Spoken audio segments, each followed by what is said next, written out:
Hello friends, मैं रीमा वर्मा अपने YouTube channel multitasking Reema पर आप सबका स्वागत करती हूँ। आप सब जैसे जानते हैं कि अभी सावन का महीना चल रहा है और सावन का महीना जो है वो भोलेनाथ के लिए बहुत ही पावन महीना माना जाता है। तो मैं आज आपको एक भोलेनाथ की बहुत ही सुंदर प्यारा गीत सुनाना चाहती हूँ। और मुझे जहाँ तक पता है कि जितने भी भोलेनाथ के शिष्य हैं या जो उनके भक्त हैं उनको इस महीने में तो क्या हर महीने में यानी कि 12 महीने में उनको भोलेनाथ के गीत बहुत ही पसंद आते हैं। और मुझे भी बहुत ही पसंद है उनके गीत, इसीलिए मैं अधिकतर भोलेनाथ के गीत हमेशा गुनगुनाया भी करती हूँ। तो चलिए गीत को शुरू करते हैं। भोला के लली लली अखिया भोला भंगिया खा के आ गए जी। भोला के लली लली अखिया भोला भंगिया खा के आ गए जी। कोठाया टारी भोला के मन ही न भावे, कोठाया टारी भोला के मन ही न भावे। टूट ही मड़ैया में क्या गुनवा भोला कैसे लोभा गए जी। टूट ही मड़ैया में क्या गुनवा भोला कैसे लोभा गए जी। भोला के लली लली अखिया भोला भंगिया खा के आ गए जी। भोला के लली लली अखिया भोला भंगिया खा के आ गए जी। साला दो साला भोला के मन ही न भावे, साला दो साला के मन ही न भावे। मिर्गा के छाला में क्या गुनवा भोला कैसे लोभ गए जी। मिर्गा के छाला में क्या गुनवा भोला कैसे लोभा गए जी। भोला के लली लली अखिया भोला भंगिया खा के आ गए जी। पूड़ी कचौड़ी भोला के मन ही न भावे, पूड़ी कचौड़ी भोला के मन न भावे। भांग के गोला में क्या गुनवा भोला कैसे लोभा गए जी।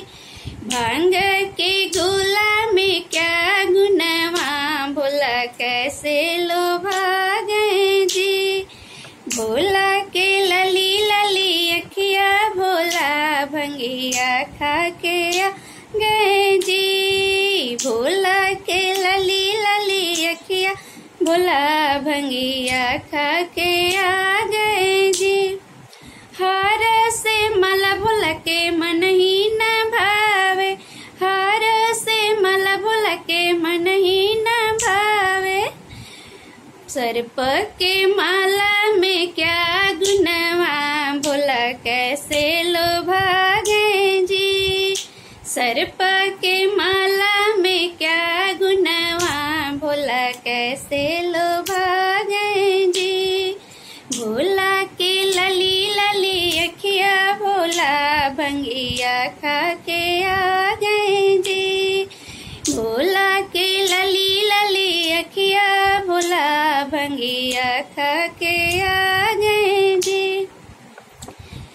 हाथी से घोड़ा भोला के मन ही न भावे, हाथी से घोड़ा भोला के मन ही न भावे। बसहा बैलवा में क्या गुनवा भोला कैसे लोभा गए जी। बसहा बैलवा में क्या गुनवा भोला कैसे लोभा गए जी। भोला के लली लली अखिया भोला भंगिया खा के आ गए जी। भोला के लली लली अखिया भोला भंगिया खा के आ गए जी।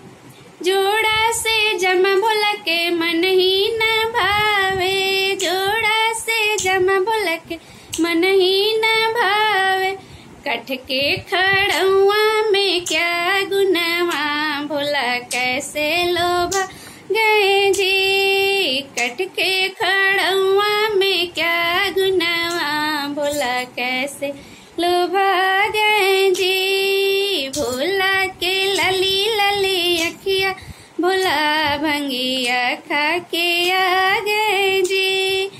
भोला के लली लली अखिया, भोला भंगिया खा के आ गए जी।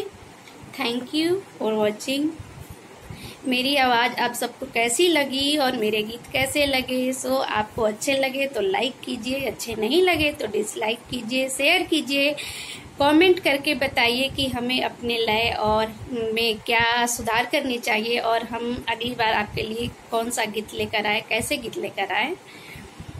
सो हम मिलते हैं नेक्स्ट टाइम। Thank you.